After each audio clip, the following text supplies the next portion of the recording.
दर्शकों, इस वक्त हमारे समक्ष है पूज्य लकड़गंज सिंधी पंचायत के नवनियुक्त अध्यक्ष श्री महेश गोलानी जी। गोलानी जी, हमारे चैनल से आपका स्वागत है। सर, हम आपसे ये जानना चाहेंगे कि सामाजिक कार्यों में सदा अग्रणी रहने वाली ये जो सिंधु समाज जो है उसकी ख्याति दिन पे दिन बढ़ते जा रही है। ऐसे में आप जब नवनियुक्त अध्यक्ष हुए तो आपकी क्या एक जवाबदारी है और किस तरह का आगे चल के आपके कार्य करने की गतिविधि रहेंगी, उस बारे में हमारे दर्शकों को आप बताइए। देखिए, सबसे पहले मैं आपको बता दूं कि जवाबदारी मेरे पास नई नहीं है, ये एक सतत चलने वाली प्रक्रिया है। और मैं 2017 में यहाँ का सेक्रेटरी बना था, 4 साल में सेक्रेटरी रहा। और जो कार्य हम लोगों ने चालू किया था जवानों को जोड़ने का, क्योंकि किसी भी संस्था की प्रगति जो रहती है वो उनके जवान जब तक नहीं जुड़ते तब तक नहीं होती है। जवानों को जोड़ने का हमने काम चालू किया, तो आज परिस्थिति ये है कि जवान हमारी संस्था से हमारे समाज के जुड़ रहे हैं।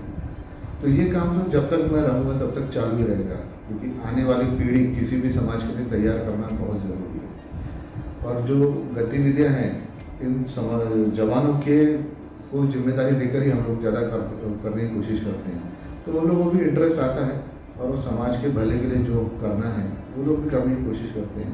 आज एक कार्यक्रम करो तो 10 जवानों के फ़ोन आ जाते हैं, भैया हमको क्या करना है, हमको क्या करना है। पहले नहीं आते थे। तो एक सबसे बड़ी उपलब्धि जो मैं समझता हूँ कि अपने संस्था के लिए, अपने समाज के लिए मैंने जवानों को जोड़ा। इन जवानों को जोड़ने से फ़ायदा ये हो गया कि उन लोगों को सिंधियत और सिंधियत से जुड़ी हुई बातों की जानकारी मिलना शुरू हो गई। ये एक बहुत बड़ी उपलब्धि है और ये तो चलती रहेगी। सर, जो आर्थिक रूप से जो कमज़ोर वर्ग है अपने सिंधी समाज में, उसके उत्थान के लिए किसी प्रकार के कौशल्यपूर्ण कुछ उनके व्यवसाय के लिए कुछ निधि जमा करना या उनको कुछ चीज़ें उपलब्ध कराना, ये इस तरह के कुछ गतिविधि है क्या? मैं आपकी बात का जवाब देता हूँ। सिर्फ सिंधी समाज के लिए नहीं, हम लोगों ने हर समाज के लिए 2-3 स्कूलों में हम लोगों की चर्चा हुई। अब तक हम लोग 74 बच्चों की फीस भर चुके हैं। ये वो बच्चे थे जिन्होंने फीस की वजह से पढ़ाई छोड़ दिया था, और वो 74 बच्चों में 5 बच्चे टॉप 5 में क्लास में। उनकी फ़ीस हमारी संस्था के जो पदाधिकारी वो लोग भरते हैं। कोई बहुत बड़ा फीस का मुद्दा नहीं है, लेकिन जो इच्छा शक्ति यहाँ के पदाधिकारियों ने दर्शाया वो बहुत बड़ी उपलब्धि है कि हम लोग कम से कम सर्व शिक्षा अभियान में अपना एक योगदान दे रहे हैं। इसके अलावा हम लोगों ने खास ध्यान दिया, लड़कियाँ जो घर पे बैठ गई हैं फीस की वजह से, वो घर पे न बैठे, वो पढ़ाई करें। ये तो सिर्फ एक पढ़ाई का हो गया। कोरोना काल से जो हम लोगों ने चालू किया था गरीबों के लिए, हमारी संस्था हिंदुस्तान की पहली संस्था है जो मेरी जानकारी है, जिसने 22 मार्च 2020 को जनता कर्फ्यू के दिन, अभी तक लॉकडाउन घोषित नहीं हुआ था, लॉकडाउन क्या है लोगों को मालूम नहीं था, 22 मार्च 2020 को हम लोगों ने मैसेज भेजा था अपनी कार्यकारिणी वालों को कि आप लोगों की जानकारी में ऐसा कोई आता है कि जिसकी परिस्थिति ये जनता कर्फ्यू या कोरोना की वजह से ख़राब हो रही है, उसको अनाज हमारी संस्था पहुँचाएगी। हम लोगों ने 150 परिवारों को 2 महीना अनाज पूरा चेक करके उनको भिजवाया है, ताकि किसी को कोई तकलीफ नहीं हो।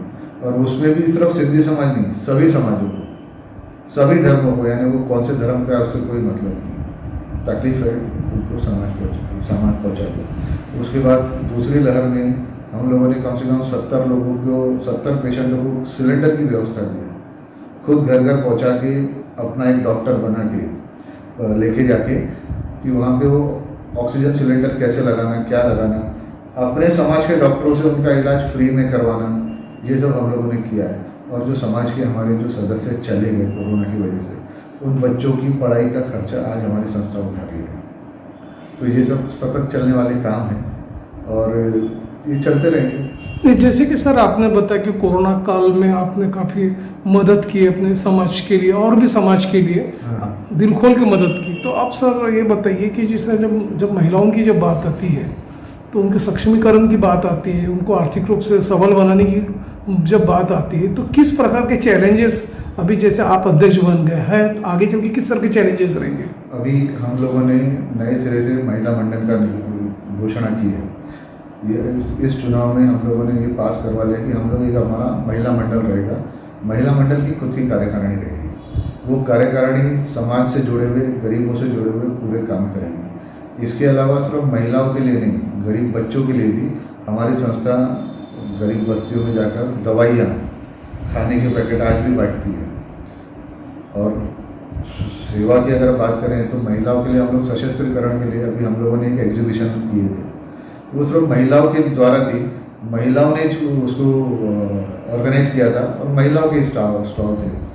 एक बार हमारा महिलाओं का मंत्रिमंडल बन जाए कार्यकारिणी का, उसके बाद महिला सशस्त्रीकरण के लिए और गरीब महिलाओं के उत्थान के लिए जो भी होगा हम करेंगे। सर, जैसे कि अभी जो सिंधी समाज जो है हमेशा आर्थिक रूप से जो कमजोर उनको तो उत्थान करता ही है, अलावा इसके अलावा ऐसे कई समाज बंधु हैं आपके सिंधी समाज में जो आपके संस्था से जुड़े हुए नहीं है, तो उनको इस मुख्य धारा में लाने के लिए, आपके समाज से जोड़ने के लिए आगे का क्या एक रोड मैप रहेगा, उस बारे में बताइए। अभी ये जो आप बात कर रहे हैं, पहले कई ऐसे थे जो कि समय नहीं दे पाते थे और जुड़ नहीं पाते थे, लेकिन हम लोगों ने कार्यक्रम की रूपरेखा इस प्रकार की कि अगर आप नहीं भी जुड़ पा रहे हैं लेकिन आप हमारे कार्यक्रम में आइए। जब उन लोगों को हमारे कार्यक्रमों के बारे में जानकारी मिली, हमारे कार्य सेवा हम लोगों ने देखा, तो अभी धीरे धीरे लोग जुड़ना शुरू हो गए। हमने पिछले 6 सालों में, इस संस्था को 40 साल हुए लगभग, तो पिछले 6 सालों में हम लोगों ने लगभग 135 मेंबर बनाए, जबकि पिछले 37 सालों में 297 सदस्य परिवार थे, आज 450 के करीब है। तो ये लोग यहाँ के कार्य देख के ही जुड़े। जवान जो गणमान्य जो समाज के प्रिय थे, जो नहीं जुड़ पा रहे थे, वो आज कार्यशैली देख कर ही जुड़े, धीरे धीरे और बढ़ेंगे। और इन लोगों के लिए भी जो ओल्ड एज है, जो रिटायर लोग हैं, इन लोगों के लिए भी हमने व्यवस्था की हुई है कि ये जो घर पे बैठे रहते हैं, ये शाम को आए यहाँ पर 2 घंटा समाज का जो भवन है यहाँ पे बैठे, इनके लिए चाय नाश्ते की व्यवस्था हमारी संस्था करेगी और इनके मनोरंजन के लिए जो करना है हम लोग करेंगे। ये हमारा अभी पास किया हुआ है और जल्दी वो हमारा सेकेंड इनिंग हाउस चालू हो जाएगा। इसके अलावा जो ओल्ड एज महिलाएं हैं, उनके लिए हम लोगों ने सत्संग की व्यवस्था किया है कि आप शाम को 5 से 7 यहाँ आइए, साउंड सिस्टम भी हमारा रहेगा, सब व्यवस्था हम करके देंगे। बट थोड़ा सा घर से बाहर निकलिए, मूड फ्रेश कीजिए, सत्संग भी हो जाएगा, लोगों से मेल मुलाकात भी हो जाएगा। सबसे बड़ी बात है लोगों से मिलना। आज के ज़माने में मोबाइल के दौर में कोई किसी से मिलता नहीं है। ये जब हम लोग एक दूसरे से मिलते हैं तो एक खुल के बात होती है। आप भी कभी किसी से बात करते हो मोबाइल पे, रोज़ किसी से बात कीजिए, आपके पास टॉपिक नहीं रहते, शब्द नहीं रहते, लेकिन जब आप प्रत्यक्ष रूप से सामने मिलते हैं तो कई बातें ऐसे निकलती है जो कि मोबाइल पे नहीं हो पाती। इसमें मेल मुलाकात ज़रूरी है और वो मेल मुलाकात करने के लिए हम लोगों ने सिर्फ हमारे समाज के सिंधी सदस्य नहीं, सभी पूर्व नागपुर के जितने सिंधी सदस्य हैं सबको जोड़ के मेल मिलाप कराने का हमेशा से प्रयास किया है। हमारा दीपावली मिलन हो, होली मिलन हो, अब ये जो चुनाव हुआ उसमें भी हमने सभी से ये रिक्वेस्ट किया कि आप आइए ज़रूर। वोट देना, चुनाव की प्रक्रिया, कई बार इसको हम लोग एक नकारात्मक दृष्टिकोण से देखते हैं कि अच्छी बात नहीं, बट हम लोगों ने इसको ऐसा त्यौहार मनाया। सभी सदस्य आए, 90% सदस्य हमारे आए और वो खुश हो के गए, क्योंकि हम लोगों ने कहीं पर भी नकारात्मक प्रचार नहीं किया कि कहीं पर ऐसा कुछ प्रचार हो कि हमारे समाज का नाम खराब हो रहा या सदस्य आके किसी बात पे सवाल जवाब करें, नहीं। पूज्य लकड़गंज सिंधी पंचायत के नवनियुक्त अध्यक्ष महेश गोवाला जी को हमारे दर्शक लाइव देख रहे हैं। इवन ऐसे कई दानदाता है जो समाज के लिए कुछ करना चाहते, वो आगे बढ़कर उसमें हिस्सा और भागीदारी बढ़ाना चाहते, उनके लिए आपका क्या एक मैसेज होगा? मैं किसी को पर्सनल रूप से ऐसा नहीं बोलूँगा कि ये कार्यक्रम होगा। मैं ये कहूँगा कि समाज की मुख्य धारा में जुड़िए। समाज की मुख्य धारा में जुड़ने का फ़ायदा ये होता है कि आदमी अपने आप में एक्टिव हो जाता है। जब आप अपने समाज की मुख्य धारा में जुड़ते हैं तो हम लोग को समझ में आता है कहीं कुछ कमी है, कहीं कुछ आपके सुझाव है, तो आदमी इन सब चीज़ों में अप्रत्यक्ष रूप से भी अगर इन्वॉल्व हुआ कि इस तरीके से करना चाहिए, ये ऐसा होना चाहिए, तो समझ लीजिए कि वो मुख्य धारा में आना शुरू हो गया, तो उसमें समाज की तरक्की अपने आप हो जाती है। सिंधी समाज के कई व्यापारी भाई आपको लाइव देख रहे हैं, यदि वे आपसे जुड़ना चाहते हैं और भी समाज के और भी बांधवों को भी जोड़ना चाहते हैं, तो उनके लिए आपका क्या एक मैसेज होगा? अगर कोई भी समाज के इस हित में जुड़ना चाहता है, संस्था से जुड़ना चाहता है, तो मेरा नंबर मैं आपको अभी दे देता हूँ, नीचे फ्लैश हो रहा है आपका नंबर।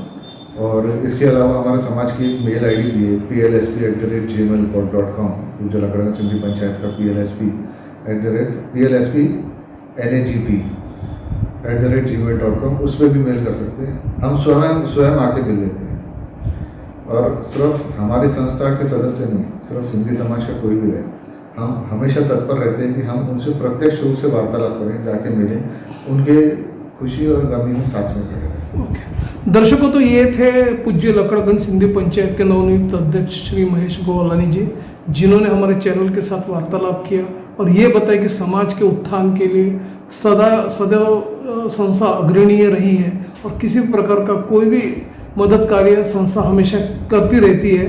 और भी कई तरह की एक्टिविटीज़ है, उसके बारे में आपने बताया, गतिविधियों के बारे में आगे चल के आप लोगों का सहयोग रहने वाला है और ज़्यादा से ज़्यादा लोगों को जुड़ना है आपके संस्था से, तो स्वयं इच्छा से जुड़ सकते हैं। उसमें आपका नंबर भी नीचे फ्लैश हो रहा है हमारे स्क्रीन पर, उससे भी आपसे संपर्क कर सकते हैं। और आपने हमारे चैनल के साथ बातचीत की, अपना समय दिया सर, उसके लिए धन्यवाद। Thank you.